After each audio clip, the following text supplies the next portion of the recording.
औज़ुबिल्लाहि मिनश्शैतानिर्रजीम बिस्मिल्लाहिर्रहमानिर्रहीम। बहुत सारे जब मैंने रद्द अफ़ज़लियत के ऊपर मेरी क्लिप्स अपलोड हुई तो बहुत सारे जो शिया हज़रात हैं उनके तुलाबे इल्म वग़ैरह और वो तमाम हज़रात व्हाट्सएप ग्रुप में मेरे शामिल हुए। तो वो अक्सर औक़ात मुझे चूँकि थोड़ी मसरूफ़ियात की वजह से मैं व्हाट्सएप पर किसी को बर वक्त रिप्लाई नहीं कर पाता, इसके लिए मैं मदद चाहता हूँ। तो एक हफ़्ता पहले जो है एक कुछ वॉइसेस और मुझे स्क्रीनशॉट रिसीव हुई। जब मैंने देखा तो उन्होंने जो है हज़ूर की कितनी बेटियां थीं इसके ऊपर हज़रत अली की खिलाफत के मुतल्लिक और इस मुतल्लिक जो है अल-कम्ल फ़ी तारीख़ अल्लामा इब्न असीर अल-जज़री की और दीगर कुतुबे इमाम जोज़ी की किताब, इमाम सूती की किताबों से दुर्र मंसूर तफ़सीर जो उनकी है उससे बहुत सारी चीज़ें मुझे जो है वो स्क्रीनशॉट दिए और कहा कि देखिए जी आप एक किताबों में मौजूद है। आज मैं थोड़ी सी बिल्कुल मुकदमे के तौर पर चंद एक मारूज़ात अर्ज़ करूँगा, चाहे वो सुन्नी हों या शिया हों या इस्लामिक तारीख़ के अंदर शिया सुन्नी के जितने भी उलमा और मुहक्किकीन गुज़रे हैं उनके नज़दीक एक असूल है जो कि दोनों तरफ मुतफ़िक़ा असूल है, जिसको शिया की कुतुब के अंदर अल्लामा ममकानी ने और अल्लामा अल-आमली ने, अल्लामा दाऊद अल-हिल्ली ने और मुल्ला बाकिर अल-मजलसी ने, दीगर जो उलूम फ़नून रखने वाले शिया के यहाँ अल्लामा शेख मुफीद जैसे, शेख तुसी जैसे और अल्लामा मूसवी जैसे, अल्लामा तबातबाई जैसे जो मुहक्किकीन गुज़रे हैं, उन्होंने अपनी किताबों के अंदर बड़ी तफसीर के साथ बयान किया। इंशाअल्लाह वक्तन फ़वक्तन जब जिस मौजू पे गुफ्तगू आएगी मैं शिया हज़रात की गोश गुज़ार ये तमाम चीज़ें करूँगा। अब चूँकि शिया हज़रात के अंदर उनके ज़ाकिरीन एक तासुब भरी चीज़ें भर दी जाती हैं, जब वो एक ववेला और वो एक जो है वो जज्बाती किस्म की गुफ्तगू सुन करके ज़ाकिरों से आते हैं तो बस फिर वो उसी एक नशे में होते हैं, क्योंकि जज्बाती गुफ्तगू भी एक नशे की तरह असरअंदाज होती है इंसानों के ऊपर।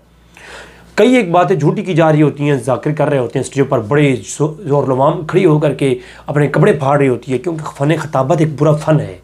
फ़न ख़ताबत ज़रूरी नहीं एक बंदे को फ़न ख़ताबत में वो माहिर नहीं और उसके पास इल्म ना हो। एक आलिम शख्स होता है उसके पास फ़न ख़ताबत नहीं होता, वो आगे बयान नहीं कर पाता कि चीज़ बयान कैसे करनी है। और एक शख्स होता है जिसके पास इल्म थोड़ा होता है और फ़न ख़ताबत बहुत ज़्यादा होती है और वो थोड़े इल्म की बुनियाद पर इतनी अच्छी ख़ताबत करता है कि हज़ारों का मजमा होता है उसका। तो क्या है कि ख़ताबत एक अलग फ़न है। तो ज़ाकिरीन चूँकि उनके मदारस के अंदर ख़ताबत बहुत ही डीपली सिखाई जाती है। मैं चूँकि ख़ुद हिस्सा रहा हूँ शिया के उस्ताद किराम और उनके मदारस का, तो मुझे इस चीज़ के बारे में इल्म है। ख़ताबत बहुत ज़्यादा एक तवील पैमाने पर इल्म मंतक और ख़ताबत के ऊपर इतनी तेज़ जो है ये चीज़ पढ़ाई जाती है, कोई और उलूम फ़नून नहीं सिखाई जाती। मैं मुख्तसरन आता हूँ। शिया की कुतब में कोई रवायत हो या सुन्नियों की किताबों में कोई रवायत हो, किसी किताब में कुरान के बाद कोई भी किताब हो, अगरचे शिया का एक जमहूर किस्म के उलमा का अक़ीदा रहा है, वो इस कुरान को कामिल नहीं मानते। इस कुरान के अंदर तहरीफ़ के कायल हैं, तख़सीस के भी कायल हैं। दोनों तरह की रवायात मौजूद है शिया कुतब के अंदर। और आज की शिया कहते हैं हम मानते हैं, चलो ठीक है कोई बात नहीं, मानते हैं, लेकिन कुरान जो हमारे पास मौजूद है, इस कुरान के बाद जितनी भी कुतब, चाहे शिया के यहाँ सूरह काफ़ी, फुरूल काफ़ी या इब्तिसार या जो दीगर किताबें हैं, अहकाम अल-अहकाम वगैरह जितनी कुतब भी हैं, या सुन्नियों के यहाँ बुखारी, मुस्लिम, तिरमिज़ी, इब्न माजा, अबू दाऊद या दीगर किताबें जितनी भी हदीस की हैं, कुरान के बाद हर किताब चाहे वो शिया के यहाँ हो या सुन्नी के यहाँ हो, उनके बारे में शिया और सुन्नी दोनों उलमा और मुहक्किकीन ने लिख दिया है कि किताब में बात आ जाना हुज्जत नहीं। किसी किताब में बात आ जाना या किसी मुसन्निफ़ का किसी बात को नकल कर देना हुज्जत नहीं होता। अगर ऐसा होता तो इमाम बुखारी सुन्नियों के यहाँ, बुखारी के अलावा उन्होंने किताबें लिखी हैं, तारीख़ कबीर है, तारीख़ सग़ीर है, अल-अदब अल-मुफ़रद है और दीगर किताबें भी हैं। क़िराअत खल्फ़ इमाम के ऊपर किताब लिखी, रफ़ीदैन के ऊपर किताब लिखी।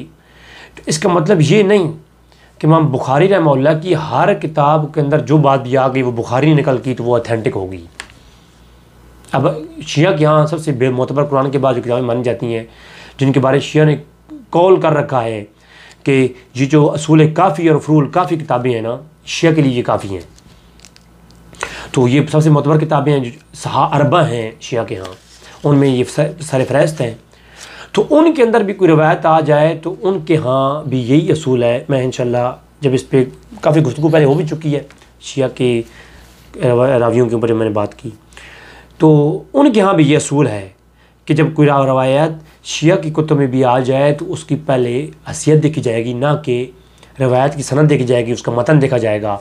उसके ऊपर 5 शर्तों के बाद देखने के बाद फिर, बल्कि 5 नहीं, शिया तो उलूम हदीस के अंदर जो उनको उलमा गुज़रे हैं वो सुन्नियों से भी सख्त हैं। वो तो कहते हैं 6 बड़ी शराइत हैं रवायत को देखने की, वो जब पूरी हो जाएं तब रवायत काबिल एहतजाज होगी। सुन्नी कहते हैं 5 शर्तें हैं। अल-मुस्तरकात इल्मुर-रज्जाल किताब शिया की मोतबर, उसके शुरू और मुकदमे के अंदर ही ना इसकी चीज़ के ऊपर एक काफ़ी वजाहत की गई है। तो जो उलूम फ़नून है इसको समझने की शिया भाई कोशिश करें। जितने भी शिया हज़रात मुझे क्लिप्स सेंड कर रहे हैं और हवालेजात सेंड कर रहे हैं अल-कामिल के अंदर फ़लाँ, भाई जब किसी सुन्नी आलिम से आप बात करेंगे या मुझ फ़कीर से जब बात करें, मुझे रवायत सनद के साथ सेंड करें कि फ़लाँ किताब के अंदर सनद के साथ ये रवायत मौजूद है। हम उसके बाद होगी। किसी किताब के अंदर इमाम स्यूती निकल कर दिया, इमाम स्यूती का निकल करना हुज्जत नहीं, या इमाम बुखारी की सही बुखारी में बात आना हुज्जत नहीं है। बेशक बुखारी को तलक़ी बिलकबूल हासिल है, लेकिन सही बुखारी के अंदर हर रवायत काबिल एहतजाज नहीं। किसी सुन्नी का ये दावा नहीं। सबसे ज़्यादा बुखारी को मानने वाले अहले हदीस हैं। जो सुन्नियों के यहाँ शिया तबकात गिनते हैं ना, अहले हदीस, गैर मुक़ल्लिदीन जो हैं, देवबंदिया, बरेलविया, अहले सुन्नत जितने भी हैं, ये अगरचे ये एक दूसरे के इख्तलाफ है कि बरेलियों के नज़दीक बाकी जो है वो अहले सुन्नत से खारिज हैं, तो इनका आपस में इख्तलाफ है। लेकिन मैं जो बात जो दरमियान में रह के कर रहा हूँ वो ये, अगर शिया के नज़दीक जितनी भी अहले सुन्नत हैं, इनमें से कोई एक शख्स का कौल पेश करें कि बुखारी में जो कुछ है वो सारा सही है, किसी एक कोई कौल किसी के मामले नहीं किया। बेशक सही तरीन किताब है, तलक़ी व बिलकबूल हासिल है। हरगिज़ का मतलब ये नहीं कि हर रवायत काबिल एहतजाज है। पहले रवायत जब भी आएगी सुन्नी के सामने आप बेशक किसी दूर किताब से पेश कर दें, रवायत आएगी, उसके ऊपर फिर कलाम होगा, उसकी सनद क्या है, फिर उसमें इस्तराब तो नहीं है। ये नहीं कि जो है एक किताब तारीख़ तबरीक से एक रवायत आप उठाएं, उसकी सनद देखें आप, और उसके मुकाबले में एक सही बुखारी में या दीगर किताबों में एक रवायत मौजूद है जो उससे पहले की हैं। अब उन किताबों में जो रवायत है उसी मतन के साथ, उसी सनद के साथ है, लेकिन उसमें जो मतन है उसमें इख्तलाफ आ रहा है। फिर उसी रावी ने कहीं और किसी किताब के अंदर रवायत है, उसमें भी इख्तलाफ आ रहा है। जैसा कि मैं मिसाल एक पेश करता हूँ, हमारे यहाँ अहले सुन्नत के यहाँ अब्दुल्लाह इब्न उमर से रिवायत है रफ़ीदैन के मुतालिक बुखारी में 3 मकामात का रफ़ीदैन बयान करते हैं। फिर वही रवायत सनद अबू दाऊद के अंदर आई तो रवायत अब्दुल्लाह इब्न उमर की ही है, लेकिन बुखारी में वो जो है मरफू रवायत है, जबकि इब्न माजा अबू दाऊद के अंदर मौकूफ़न रवायत है। अब्दुल्लाह इब्न उमर मौकूफ़ करते हैं अपने ऊपर, इमाम दाऊद ने कहा। इसी तरह ये रवायत जब मसनद रिजाला में जाती है तो उसके अंदर क्या है, रफ़ीदैन करने का मकाम 5 मकाम हो जाते हैं, सजदों के अंदर भी रफ़ीदैन आ जाता है। हालांकि बुखारी में है कि अब्दुल्लाह इब्न उमर फरमाते हैं कि सजदों में रफ़ीदैन नहीं, जबकि वही रावी वही रवायत जब मसनद अबी याला के अंदर गई तो वहाँ पर क्या है कि सजदों के अंदर भी रफ़ीदैन। मुसनद इब्न अबी शैबा के अंदर वही रावी वही साहबी रवायत कर रहे हैं, मरफून रवायत है, लेकिन सजदों में रफ़ीदैन का जिक्र नहीं है, 4 मकामात का रफ़ीदैन। लेकिन जब यही इमाम मालिक अल-मुवत्ता के अंदर, इमाम मालिक के अंदर रवायत आती है तो मुवत्ता में जो ये रवायत लाते हैं तो उसमें 3 मकामात आ जाते हैं। तो रावी एक रवायतें जब मुख्तलिफ़ जगह पर जा रही हैं तो मतन में इस्तराब आ गया। अब मुस्तरिब रवायत जो है काबिल एहतजाज नहीं होगी। अब उन रवायतों में जो रवायत पर ठहराव होगा उसको अहम माना जाएगा और उसको लिया जाएगा। इसी तरह उलूम हदीस के अंदर शिया के यहाँ भी सुन्नियों के यहाँ भी ये शर्तें हैं। और अल्लामा अल-आमली ने जो अर्राया किताब लिखी, ये उलूम हदीस की रवायत के अतबार से बहुत जामिया किताब है शिया के यहाँ। इस किताब के अंदर उन्होंने बाब कायम किए। पहली शर्त रवायत को लेने की कि आप कैफ़ा तक युकब्बिल रवाया फ़ी उलूमिल हदीस है, कि हदीस के अंदर कैसे आप तक उस पर कामिल करेंगे। उसके ऊपर पूरे चैप्टर कायम किए। हर शर्त के ऊपर 10-10 12-12 सफ़हात की मुश्तमिल गुफ्तगू है, चैप्टर हैं अलग अलग, इतनी तफसीलन गुफ्तगू। फिर अल्लामा हमकानी जैसे शख्स ने इसके ऊपर तहक़ीक़ात की शिया के यहाँ। लेकिन आज के शिया से पूछो तो कहते हैं फ़लाँ इमाम ने लिख दिया, फ़लाँ इमाम ने लिख दिया, इमाम ने लिख दिया, बस किताब में बात आ गई। मैं सुन्नियों की हज़ार किताबों से ये बात पेश करता हूँ, वो चैलेंज कर रहे होते हैं। तो जब उनसे कहा जाए जनाब अब ज़रा वो रवायत सामने रख के उसकी रवायत की सनद पढ़ें, तो सनद सर इसमें है ही नहीं। मुअल्लक़ रवायात भाई, तालीकन रवायात जब उसकी सनद जिस किताब के अंदर है, तारीख़ तबरी में रवायतें हैं, सनद नहीं है। अब उसकी सनद नहीं है तो सनद कहाँ से मिलेगी? तारीख़ तबरी में लिखा हुआ है कि ये रवायत अल-मुअज्जम अल-कबीर तिबरानी में है। अब आप क्या करेंगे? आप तारीख़ तबरी को साइड में करेंगे, आप वो असल किताब का जो माखज़ है, जहाँ से वो रवायत ली है, वो कौन सी? अल-मुअज्जम अल-कबीर तिबरानी। तो तिबरानी से आप वो उठाएंगे, तिबरानी में देखेंगे रवायत की सनद।